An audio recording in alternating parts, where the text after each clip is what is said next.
Bonjour, à l'Éternel la terre et ce qu'elle renferme, le monde et ceux qui l'habitent. Psaume 24, premier verset. Car c'est Dieu qui dit un mot et la chose arrive. Il ordonne et elle existe. Psaume 33, verset 9. Il dit, si tu traverses les eaux, je serai avec toi. Et les fleuves, ils ne te submergeront point. Et si tu marches dans le feu, tu ne te brûleras pas. Et la flamme, elle ne t'embrasera pas. Ésaïe 43, verset 2. Il dit, car avant que tu ne sois formé dans le ventre de ta mère, je te connaissais. Et avant que tu fusses sorti de son sang, je t'avais déjà consacré. Jérémie chapitre 1er, verset 5. Dieu t'aime d'un amour éternel. Il a formé sur ta vie des projets de paix et non de malheur. Jérémie chapitre 29, verset 11. L'Éternel dit ce matin, prends courage, aie confiance en ses projets pour ta destinée. Ta vie n'est pas le fruit du hasard, mais un projet bien élaboré par Dieu avant même la fondation du monde. Le Seigneur a de glorieux projets pour ta vie, de merveilleux projets pour ta destinée. Il dit, fais-lui confiance, marche dans ses voies, accroche-toi à Jésus de tout son cœur, reste-lui fidèle, même si tu marches pas dans le feu, tu ne te brûleras pas. Il permettra qu'il y ait des épreuves, mais ces épreuves-là t'amèneront à voir à quel point Dieu t'aime, t'amèneront à voir à quel point Dieu est avec toi et t'amèneront à accomplir des miracles et des prodiges extraordinaires avec Dieu si tu marches dans la foi et la fidélité au Seigneur Jésus. Dieu t'appelle à vivre heureux sur la terre, avoir une vie pleine de bonheur et de succès et la vie éternelle après ton passage ici-bas. Et ceci, ce n'est que par ta fidélité, ton attachement de tout ton cœur au Seigneur Jésus-Christ de Nazareth.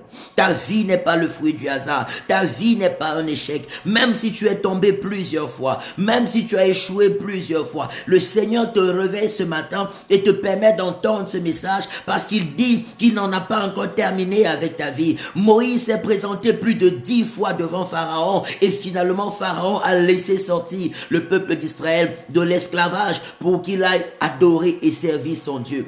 Et Élie a prié 7 fois, à 7 reprises pour voir la pluie tomber. Il a insisté encore et finalement la pluie est tombée comme Dieu lui avait promis. Dieu n'est pas un menteur. Jésus est né dans une mangeoire, mais il a terminé comme le roi des rois et le Seigneur des seigneurs. David, son histoire dans la Bible a commencé comme étant un jeune berger oublié par sa famille dans la brousse, mais il a fini comme le plus grand roi d'Israël après le Seigneur Jésus-Christ. Ta vie est appelé à être un témoignage glorieux des merveilles de Dieu, de la puissance de Dieu, de l'amour de Dieu, de la gloire de Dieu. Fais-lui confiance, tu verras ses prodiges et ses miracles s'accomplir dans ta vie. Essuie les larmes de tes yeux. Dieu vient te consoler ce matin, Dieu vient t'encourager, il vient te donner des forces nouvelles, il vient te relever, il vient te fortifier, il vient te tenir par la main et te conduire sur le chemin de paix et de bonheur qu'il a tracé pour ta destinée.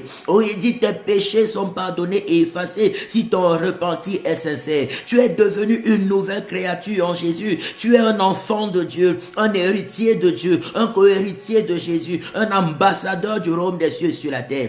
Les choses anciennes sont passées, les ténèbres sont chassées et calcinées et ta vie désormais est un instrument entre les mains de Dieu pour la forte manifestation de sa gloire. Tu es béni. Reste dans son amour, reste dans sa lumière, reste dans sa joie, reste dans sa parole et dans sa paix. Au nom de Jésus-Christ de Nazareth. Amen, amen, amen. Dimanche à la rue de Genève, 24 003 Lausanne, premier étage, de 13h à 15h pour les cultes. Demain à Vevey-Ronchat, nous serons à l'évangélisation par la grâce de Dieu à partir de 15h. Que Dieu vous bénisse au nom de Jésus. Amen. Shalom.